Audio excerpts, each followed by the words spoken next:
was kind of weird because I'm starting to notice a trend while editing some of these videos. I've got more footage, but a lot of it is just random. It doesn't quite fit together as I'd like it to. With that in mind, I didn't have this plan before. I'm gonna have to drop in to clear the path about what this vlog is gonna be about. Probably gonna have to do it for the rest of the vlog, as a matter of fact. So, I'm letting you know now. I'll be making present time cuts to help guide the story. All right, back to the vlog.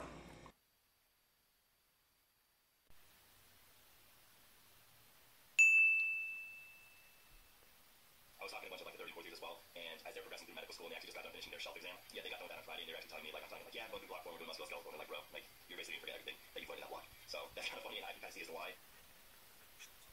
It's totally true. It is totally true.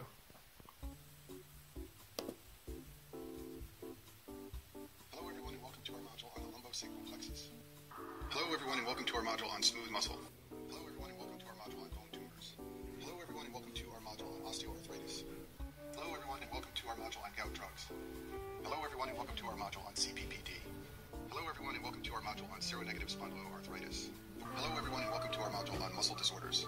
Hello everyone and welcome to our module on neuromuscular disorders. In this video we're going to talk. Guys, you guys probably can't hear me, but I'm sleeping in Miguel's room tonight. I think my room is haunted. I kid you not. I went into my room and I decided to go ahead and, like, get dressed as usual to go to bed. And I turned around and I saw my lamp shaking out of nowhere. And I know I didn't touch it. So, oh god, dude. I can't do this, dude. I didn't tell you guys, but I've only gotten like 8 hours of sleep over the last 3 days because I think I'm getting haunted.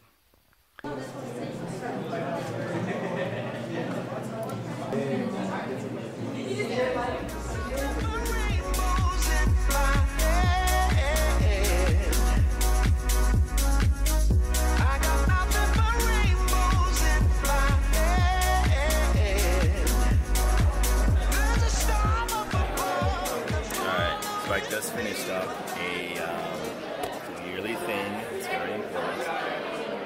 Student address, that's right, okay. I'm not sure if every single medical school does this, they probably don't, but you come in here, about an hour, all 4 years come, main faculty, like the higher ups come, address our questions, the presidents of each class talk to us. So I just got done with that. The reason I'm talking to you about this is because for the first time in my entire life, I actually learned something fun around it. That's a big deal. So you have segment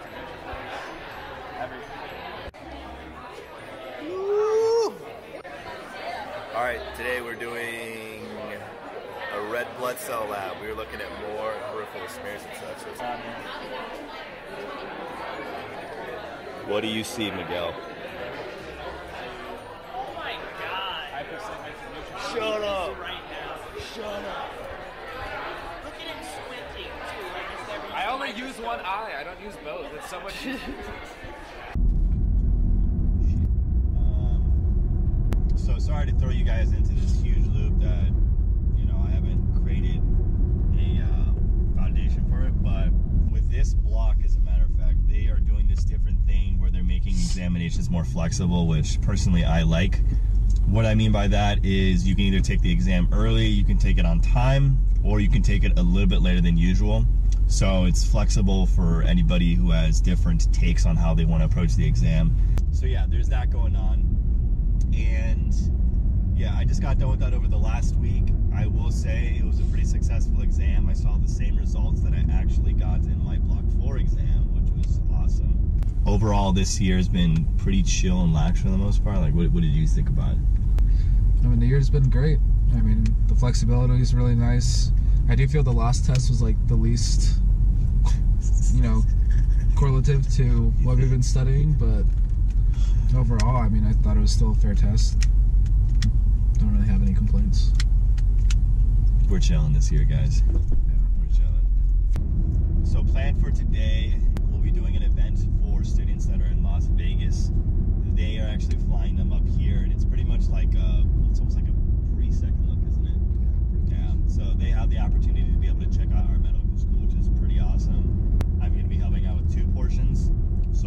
showing them the SOC, or the Student Outreach Clinic, and then another portion is where they're going to be having a dinner.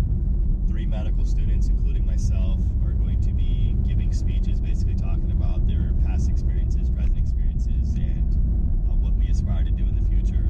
This weekend for me personally, I am going to be just chilling. As I told you guys before, I think I've been haunted.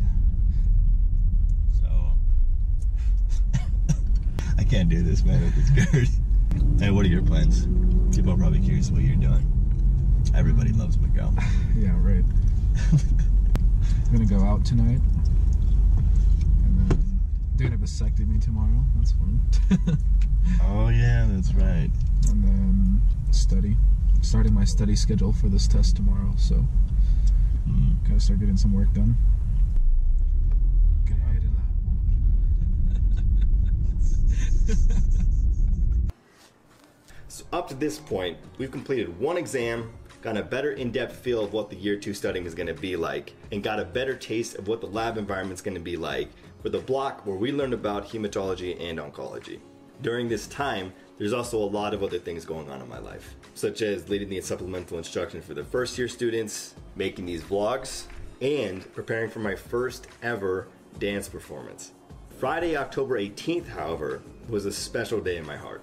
As was talked about before, I was preparing a speech with 3 other medical students on how medicine has impacted us in the past, the present, and how it will impact us in the future.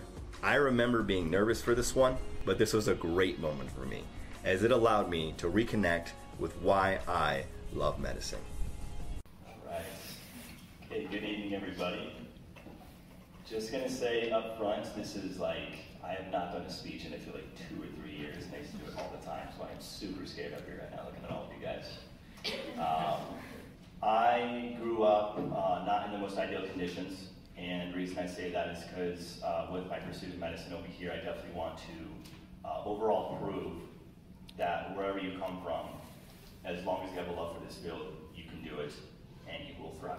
Towards the end of high school, what happened was I fell actually into a huge depression.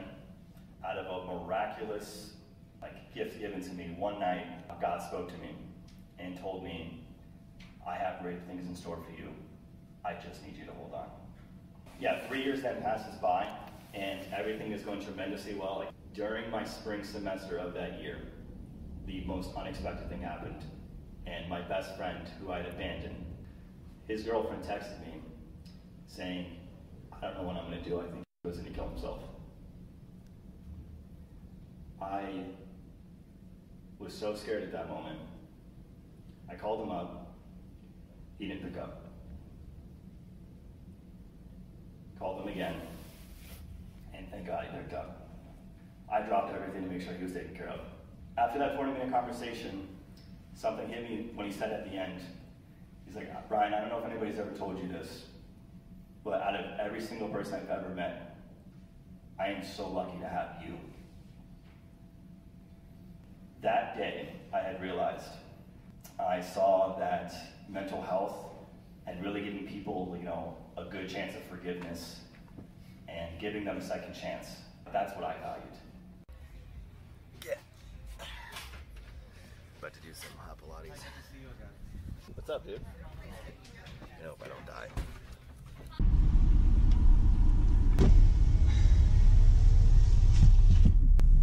I'm pretty much dead. Oh man, that killed me. Okay, it's 11:30, heading over back to Hug High School again. I'm gonna go do some mentor stuff with the high school students.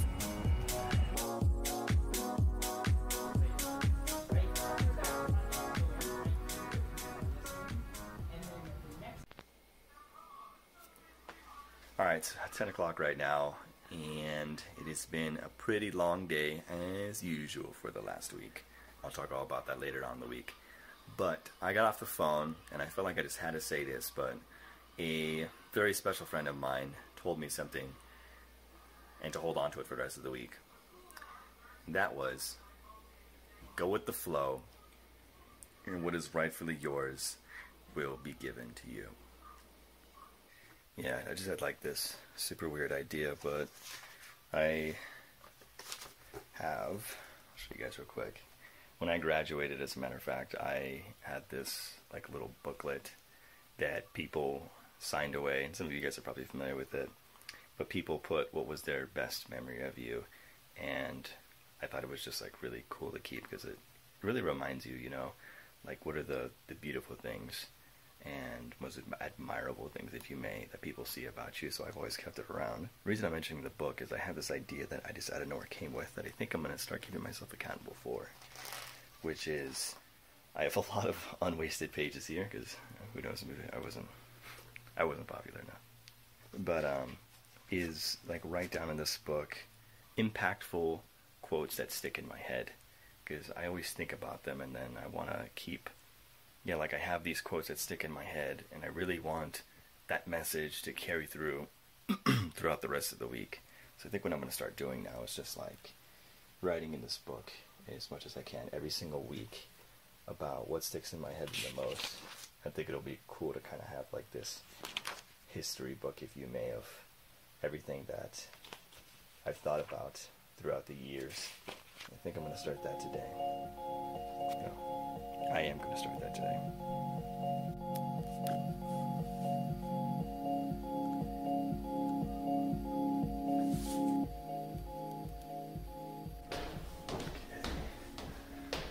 It's October 22nd now, and today marks the last day of my preceptorship, actually. I'm kind of excited about it. Only because I don't have to wake up at 8:30 anymore, to be honest. Alright. Okay, I just finished up my last session with the preceptorship, and I ended it with a circumcision. That was kind of interesting. Yeah, I've only seen that twice before now. I think I saw it like a week ago or something, but overall, I will say it was a good experience. My preceptor, I'm definitely going to remember them and like all the stuff that they taught me for pediatrics, because it is its own little world. Definitely going to be able to take the stuff I learned from here, watching, you know, weekly in and out, that kind of thing, of what's going on in the world of pediatrics. And now I step outside and continue that knowledge elsewhere. All right, we're back in the lab again, and week 2 blood smears is what we're looking at for anemia and such. We got Arthur coming in. I've been here. Where have you been? What are we doing today?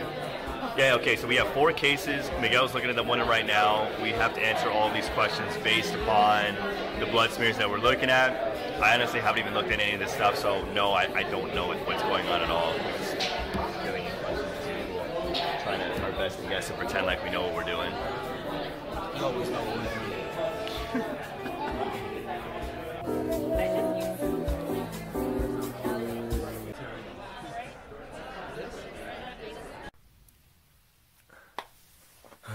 It's 12 o'clock at night. It was yet another busy day. There was actually MMI interview stuff, and oh my gosh, I wanted to talk all day about that. But I'm gonna reserve that for another video. I think that was basically about it. Yeah, tomorrow's a whole bunch of stuff, but I'll roll the camera for that stuff. Okay, so we're doing another IPE event today, and this is around from like 8 o'clock until 12. And once again, the gist of this is to make sure that we have strong interprofessional ties between the different fields, so that include like nursing, medical students, PA students. There's also a thing called SPA. I don't know what that is yet. But yeah, we're all sitting down here. We're all gonna basically mingle together, talk to each other, get to know each other a little better. Have a speech at the beginning of this to kind of, give us a purpose of what we're doing here, why we do this, and then see what else goes on from 8 to 12. I don't know exactly what's going to be going on. That's going to be happening, and then the rest of today, I have my final dance rehearsal, like 8 to 11 tonight, and hopefully that is the last thing for this very hectic week. Significant portion of medical error each year. In fact, it's the 3rd leading cause of death overall in the U.S. Many of us, we see in our books, it's heart disease, cancer, chronic lung disease. Well, you can imagine why they wouldn't want to include medical error as the actual 3rd. There was a system-wide failure to include PAT and me. Underlying dies in OR. It is now 7 o'clock. I just got done doing the last event for the Addiction Week that is being held for UNR Med. And this last training, as a matter of fact, was Narcan training. And I just wanted to show you guys something pretty neat that they did for us. So for those of you that aren't completely aware of the opioid epidemic that is going on, there is 2.2 million people, I believe this is the correct number, 2.2 million people that are dealing with some kind of substance use disorder itself. So that's not just opioids itself, it could be other substances, including alcohol. And yeah, there's just like a huge awareness that needs to be put out for that specifically. There is, I believe, 5, might be wrong about this, but I'll just say like a significant amount of people that are dying every single year from overdoses. And so one of the big pushes that actually started with the Surgeon General, I believe back in 2015, was to push out a drug called naloxone. So what this does is this can essentially reverse a drug overdose. And it'd be super important if we go ahead and carry around this so that we promote harm reduction, in the sense that we make sure that people have the opportunity to go ahead and ultimately heal themselves, even though people might be afraid that, you know, people who are using the drugs, you basically give them another opportunity to use. Shouldn't be thinking that way. More along the lines that we have given them another chance to go ahead and go on the pathway towards healing, if you may. So anyways, they gave us these, basically a naloxone kit. So as a matter of fact, there's one in here, which I can show you guys really quick. Okay, yeah, so if I just lay this all out, but I'll just do it here.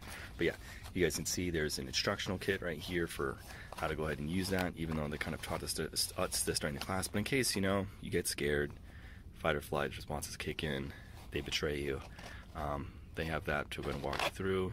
There's an naloxone right there, as a matter of fact, and there are 2 4 milligrams in there just in case, because sometimes people need more than 1 dose before they go ahead and, as they say, come back. And yeah, it's the whole kit right there, so it's pretty nice for them to give us that. It's good now, so that if for some reason I am unfortunate but fortunate enough at the same time to experience a drug overdose, I am more fortunate in the fact that I am now carrying this with me, and I have the opportunity to bring somebody back to life. Okay, say hello.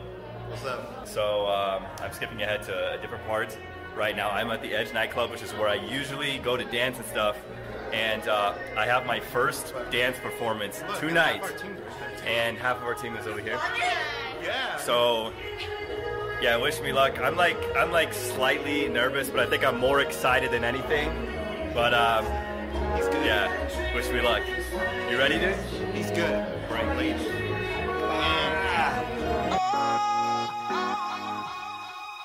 At the siren, any and all crime, including murder, will be legal for 12 continuous hours. May God be with you all.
So it's Saturday now. The exam is about a week out. Top thing on my mind for sure is making sure that I catch up with all the material that I did not just fall behind on, like superbly fell behind on. If I didn't highlight already, the exam is going to be revolving around, they call it hematology and oncology. So hematology is like blood work, and oncology more involves like, I don't know if you guys know, like lymphocytes. You guys probably work with like cancers and stuff, but that's basically what that involves. So we get tested on that next Friday. There's basically no exceptions for a later exam date, which kind of sucks because this last week's been a bit misfortunate with stuff that's been going on, but that's all personal stuff. And the only thing we can do is we can take the test early. There's no way I'm doing that. All I will be doing basically for the rest of the week is studying up on all of that. This is probably one of the hugest time crunches I felt in quite a while. Mainly because this last week was just a bunch of extracurricular stuff, if I haven't said that already. There was research stuff we had to take care of. There was supplemental instruction was one other thing that I kind of had to finish up as well. And then just a whole other assortment of meetings. And I think this really highlights the point of the challenge of medical school. And I'll keep saying this, the challenge is not the curriculum itself.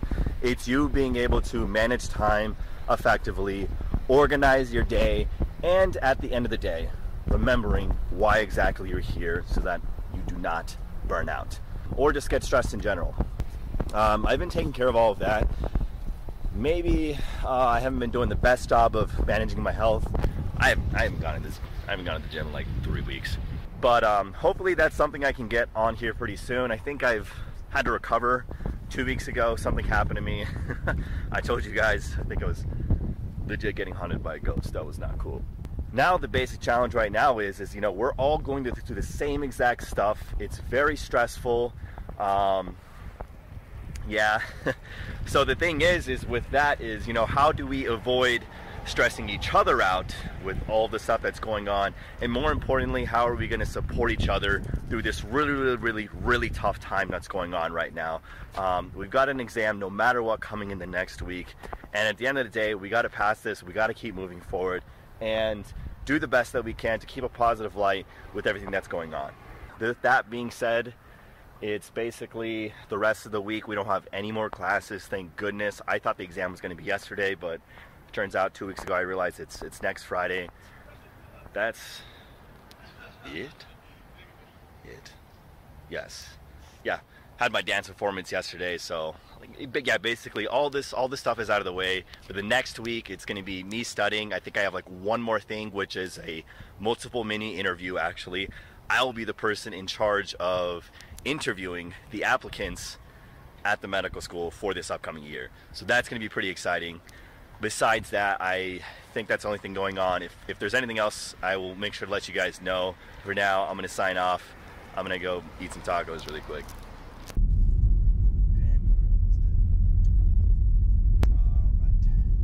It is Monday. This should now be the last week.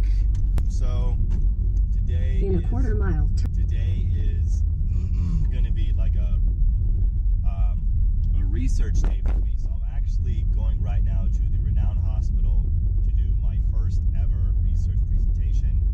I'm for some reason not nervous. I don't know why. I think I'm more skeptical of how I'm going to do with that. Tomorrow I have like a huge MMI interview day, and then I have dance practice at 8 o'clock, and I'm saying it as if I really don't want to do this, but I do. I'm just saying it because it's going to be a huge time eat when it comes to the exam on Friday, which is going to be like, oh crap. Once that's through, I've got a whole bunch of studying to do for the rest of the week, so that is probably all you guys are going to see. So yeah.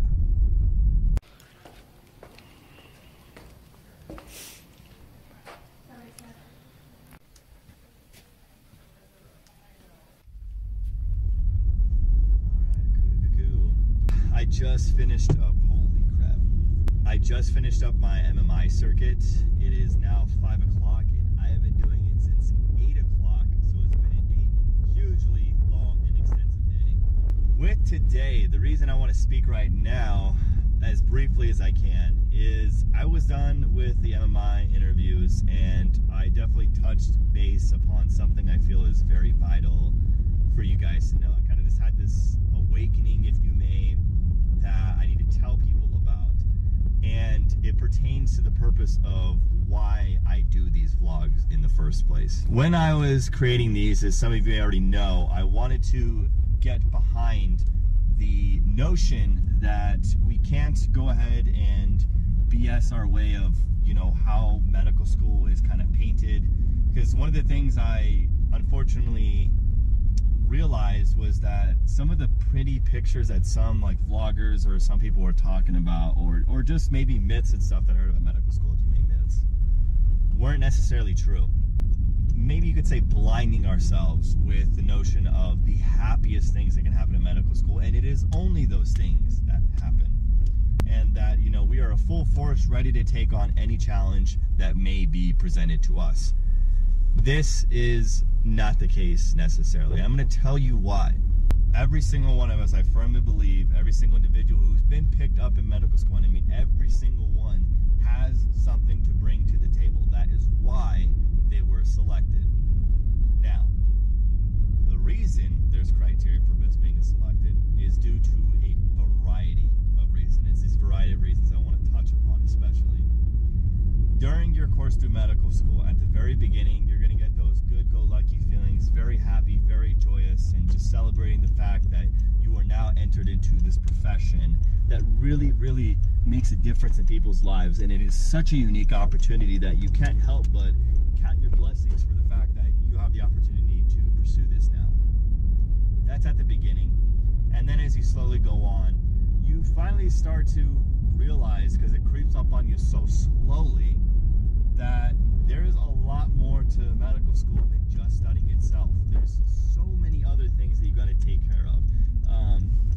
Extracurricular things that you got to take care of because you're Sorry, I guess my camera died, but as I was talking about before, with all the extracurricular stuff that you have to take care of, and there's just a lot of stuff on the side that basically is helping contribute to build up your resume and your CV again, and I should state, you know, very meaningful stuff for your CV and residency. So this doesn't mean, you know, we don't have the opportunity really to go ahead and neglect some of the extra activities that we did when we were in undergrad. So if, you know, you want to continue tutoring, or you want to continue SI, you want to continue educational opportunities, teaching opportunities, mentoring opportunities, all of that kind of stuff, you still have to do that while learning the, I guess I like to say, like fire hose of information that you have to learn in medical school as well.